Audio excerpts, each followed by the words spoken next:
చూసినాగానే ఓ నిజమే అనుకున్నాను, కానీ ప్రభాస్ అన్న ఎంట్రీ తర్వాత అయితే సినిమా వేరే వరల్డ్కి తీసుకొని పోయాడనే చెప్పొచ్చు అనమాట. అసలు ఇది చాలా అద్భుతంగా ఉంది.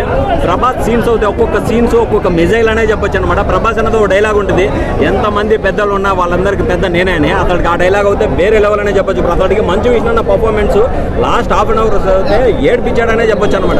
మంచు విష్ణు అన్న ఏదైనా ఫ్యామిలీ మంచి చేసిందంటే జీవితంలో ఈ కన్నప్ప సినిమా తీయడం అనే చెప్పొచ్చు అనమాట. సినిమా అయితే చాలా చాలా బాగుందన్నమాట. అంటే ఇది చాలా మంది ఏంది రొమాన్స్ ఉంది అది ఇదని, ఇదేంటంటే యాక్చువల్లీ జరిగిన స్టోరీ అని చెప్తారనమాట. కన్నప్పగా పెళ్ళైన తర్వాత అసలు ఎలా శివుడికి అంకితం అయ్యాడనేది, తన కళ్ళు బీకి ఇస్తాడనమాట, భార్యను కూడా లెక్క చేయకుండా ఆ కంటెంటే చూపించారనమాట. సినిమా అయితే చాలా చాలా బాగుంది అసలుకి. ఎస్పెషల్లీ పిల్లోళ్ళు పెద్దోళ్ళు వయసున్న వాళ్ళు ప్రతి ఒక్కరు ఈ సినిమా చూడాలి. కొంతమంది కావాలని నెగిటివిటీ స్ప్రెడ్ చేస్తున్నారు.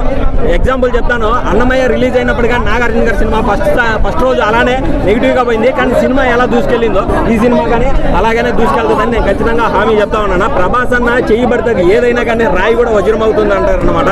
ఈ సినిమాలో మంచు విష్ణు అన్న కెరీర్ తిరిగిందనే చెప్పొచ్చు. ఇకనైనా మంచు విష్ణు అన్న మంచి సినిమాలు తీస్తే జనాలు చూడటానికి యాక్సెప్ట్ చేస్తారనమాట. ఒక బూస్టప్ అనేది ప్రభాస్ గారు ఇచ్చారు. ఆ బూస్టప్ ని మంచు విష్ణు అన్న కాపాడుకొని కన్నప్ప 2 కానీ అటువంటి సినిమాలు కానీ తీస్తే మాత్రం వేరే వేరే లెవెల్ అన్న. ప్రభాస్ ఫ్యాన్స్ ఆది పురుషులు చాలా డిసప్పాయింట్ అయ్యారు. కానీ ఈ సినిమా చూడండి, భక్తి రసమైన చిత్రాల్లో ప్రభాస్ ఏ విధంగా నటిస్తారో మీరు విశ్వరూపమే చూస్తారు. ప్రభాస్ ఫ్యాన్స్ అయితే పండగే చేసుకోవచ్చు అని చెప్పొచ్చు అన్న. ఒక్క ముక్కలో చెప్పాలంటే ఆర్సీబీ కప్పు కొట్టింది, మంచు విష్ణు అన్న ఇట్టు కొట్టిండు 18 ఏళ్ల తర్వాత.